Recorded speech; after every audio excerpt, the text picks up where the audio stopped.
बाबा साहब की जो 22 प्रतिज्ञा है वो बहुत इंपॉर्टेंट है भाई। हम तो करें उसको बौद्ध लोग भी नहीं अपना रहे हैं, बुरा मत मानिए। उस 22 प्रतिज्ञा को बौद्ध लोग भी नहीं अपना रहे हैं, तो आप खुद नहीं अपना दूसरों को क्या सिखाओगे? क्योंकि मैं बाबा साहब की बात कर रहा हूँ। जो देवी देवता भगवान इंसान के छूने से अपवित्र हो रहा था, आज भी हो रहा है। कहीं कोई गलती से चला गया तो मार पड़ रही है। उनके फोटो पर, उनकी मूर्ति पर माल्यार्पण करने से और अगरबत्ती धराने से काम नहीं होगा। उनको विचारों को मानना पड़ेगा। उन्होंने जो आपको एक संदेश दिया है, जो समता, समानता, बंधुत्व का जो एक संविधान दिया है, उस पर अमल करना पड़ेगा। हमारे भाई जो बिछड़े हैं, जो नहीं जानते हैं बाबा साहब को, उनको जाके बताना पड़ेगा, उनको पढ़ाना पड़ेगा। आज के इस भारतीय बौद्ध महासभा के तत्वाधान में नायगांव के इस अम्बेडकर भवन में बाबा साहब अम्बेडकर की जयंती जो आप सब लोग मिलकर मना रहे हैं और यहाँ उपस्थित हुए हैं, आप सभी को हमारे तरफ से, हमारे परिवार की तरफ से सभी को इस जयंती पर हार्दिक बधाई और शुभकामना। जय भीम। देखिए, आज का जो है ये प्रोग्राम तो 11 बजे से ही चल रहा है। दोपहर को भी प्रोग्राम अच्छा हुआ। अभी जो है जुलूस जो है निकला था, जुलूस एंड हो गया। लोग धीरे धीरे अपने अपने हाथ चले गए, लेकिन आप सब लोग जो है एक बार खाना खा के जाइएगा। आज के बाबा साहब के जो जयंती मनाने का, उत्सव मनाने का, आपको बता दूं कि सिर्फ और सिर्फ उनके फोटो पर, उनकी मूर्ति पर माल्यार्पण करने से और अगरबत्ती धराने से काम नहीं होगा। उनको विचारों को मानना पड़ेगा। उन्होंने जो आपको एक संदेश दिया है, जो समता, समानता, बंधुत्व का जो एक संविधान दिया है, उस पर अमल करना पड़ेगा। हमारे भाई जो बिछड़े हैं, जो नहीं जानते हैं बाबा साहब को, उनको जाके बताना पड़ेगा, उनको पढ़ाना पड़ेगा। उन्होंने जो हमें मंत्र दिया है, शिक्षित करो। मैं देख रहा हूँ कोई शिक्षित किसी को नहीं कर रहा है, खुद शिक्षित हो रहा है। लोग बना दिए हैं शिक्षित बनो। बाबा साहब ने कभी नहीं कहा कि शिक्षित बनो, उन्होंने कहा शिक्षित करो। अगर आप पढ़े लिखे नहीं हो तब भी दूसरों को पढ़ाओ। किसी को पढ़ाने के लिए इतना शिक्षा की जरूरत नहीं है, बाबा साहब को बताने के लिए ज़्यादा शिक्षा की जरूरत नहीं है।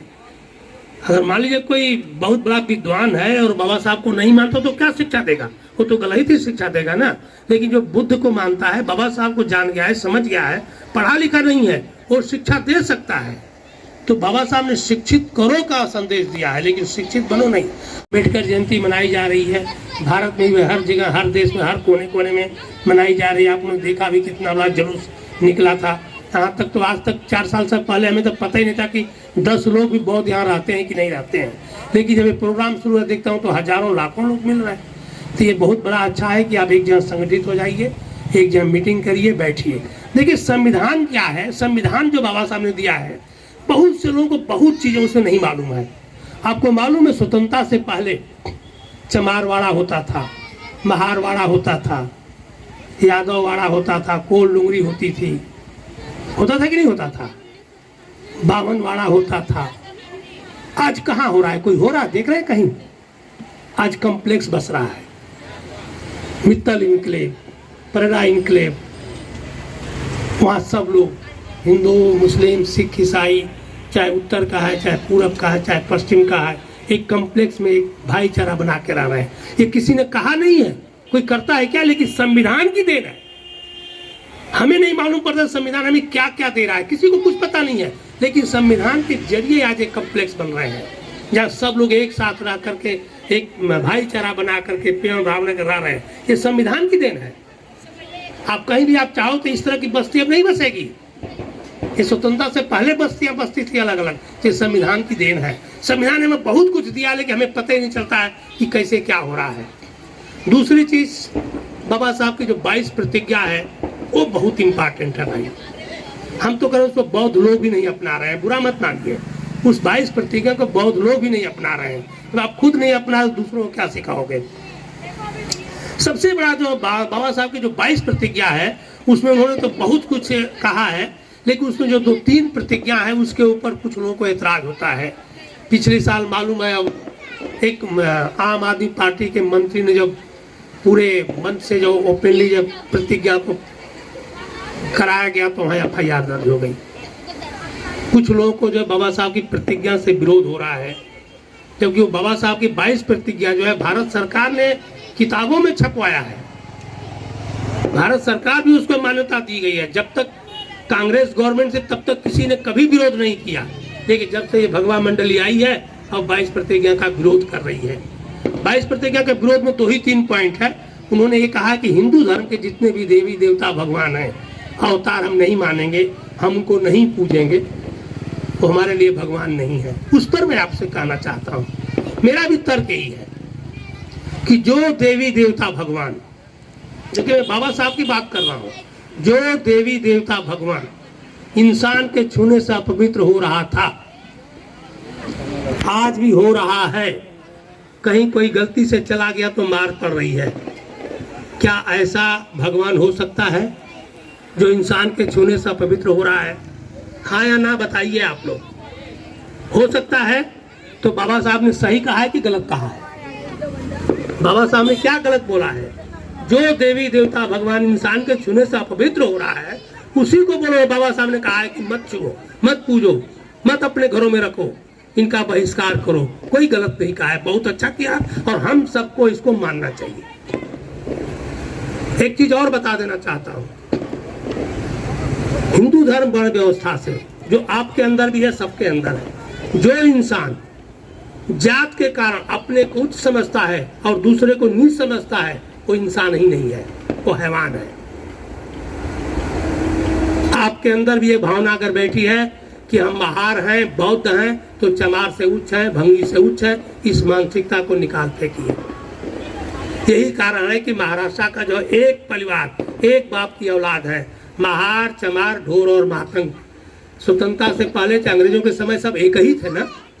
ये तो बाबा साहब ने जब बौद्ध की दीक्षा लिया तो आपके महार जात के लोगों ने बाबा का साथ दिया और 3 जो आपका वर्ग है उसको खड़ेयंत्र के साथ दूर रखा गया। भाई खड़ेयंत्र की जगह किया गया ना। हम लोग उनके पास बराबर अप्रोच नहीं किए, वो लोग बराबर अप्रोच किए तो अपने फोल्ड में ले लिए और आपके फोल्ड में नहीं आए। गलती उनकी भी नहीं है। अब गलती हमने जो किया है, अब हम लोग जो गलती कर रहे हैं, अब हमें सुधारने की जरूरत है। उन बिछड़े हुए भाइयों के पास जाइए, आप चमार के पास जाइए, मातंग के पास जाइए, ढोर के पास जाइए, कहिए कि तुम हमारे बिछड़े भाई हो। भाई आप हमारे बड़े भाई हो, हमारे साथ आ जाओ। हम आपके भी संत रविदास को भी गुरु मानता हूँ, ककैया को भी मानता हूँ, लहू जी को हम नमस्ते वंदन करते हैं, उनकी भी जयंती मनाएंगे, हम आपकी भी जयंती मनाएंगे। हमारे बाबा के साथ जुड़ो। बाबा साहब जब पूरे विश्व में जब मनाए जा रहे हैं, पूरे भारत में मनाए जा रहे हैं, तो आप क्यों दूर हो जब उन्हीं की आप औलाद हो? आपका फर्ज बनता है बताना। माफी चाहता हूँ, इसको मैं कह रहा हूँ, आपकी गलती हुई है। बाबा साहब ने अकेले 8 लाख लोगों को धर्म परिवर्तन कराया था, लेकिन आप लोग कितने को कराए बताओ? क्यों नहीं 2, 4, 10 चमार को कराए? क्यों नहीं महार को कराए? क्यों नहीं बौद्ध को कराए? इतनी बड़ी आगरी बताइए बस्ती पड़ी है, यही बाजू में कोली समाज पड़ा हुआ है, उनको कौन बौद्ध बनाएगा? आपको बनाना पड़ेगा, आपकी जिम्मेदारी है।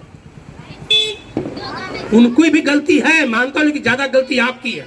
आप उनके पास गए नहीं, उनको बताए नहीं, उनको समझाए नहीं।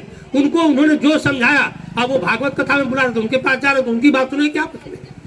जो भाई देखिए, इस समय 2 वर्ग है, एक लकीर खींची गई है। एक तरह है ब्राह्मण बात, दूसरे चाहे अम्बेडकर बात, चाहे मनु बात कहिए चाहे अम्बेडकर बात। अब इस लड़ाई के बीच में एक वर्ग है, उनको उधर खींच रहा है। आपका फर्ज बता अपने फोल्ड में लाने का। आपका भाई है, आप अपने फोल्ड में नहीं लाओ तो उधर जाएगा।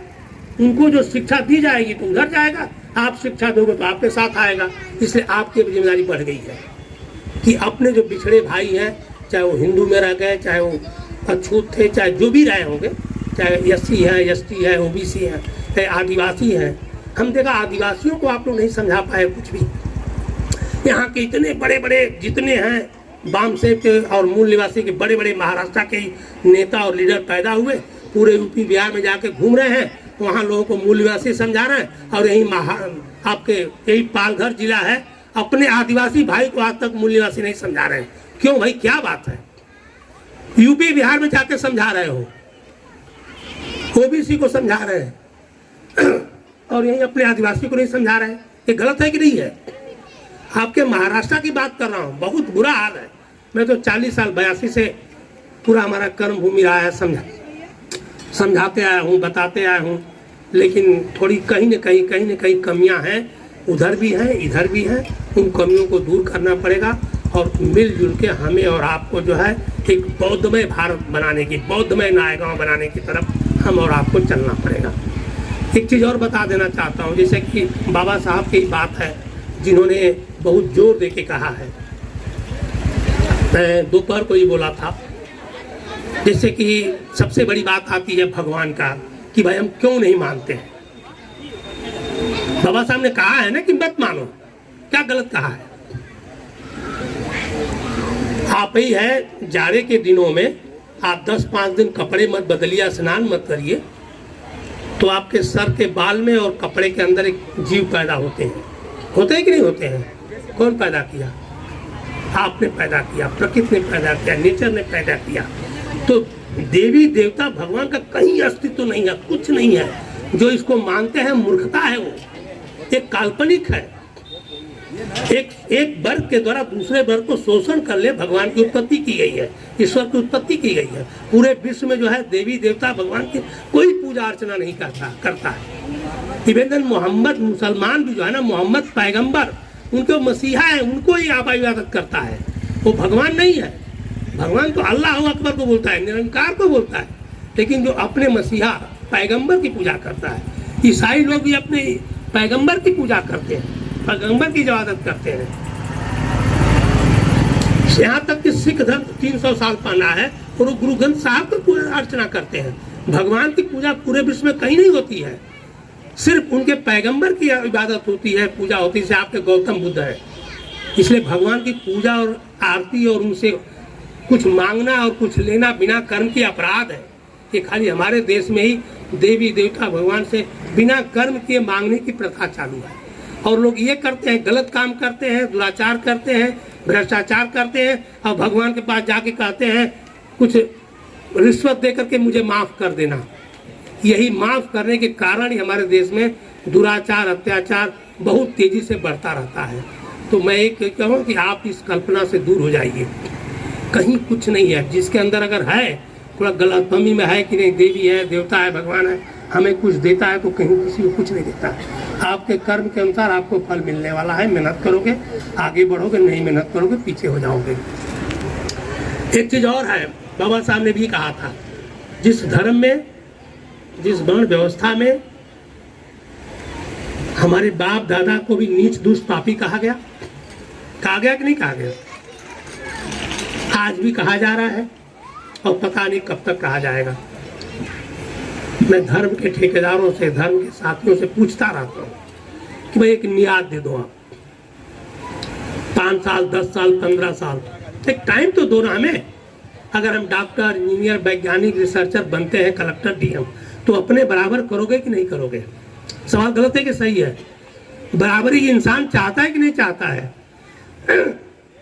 नौकरी में भी चाहता है कि इम्तिहान देके हम बराबर बन जाऊं। तो यहाँ बराबरी क्यों नहीं होती है? हम बराबर बनना चाहते क्यों नहीं बनाते हो?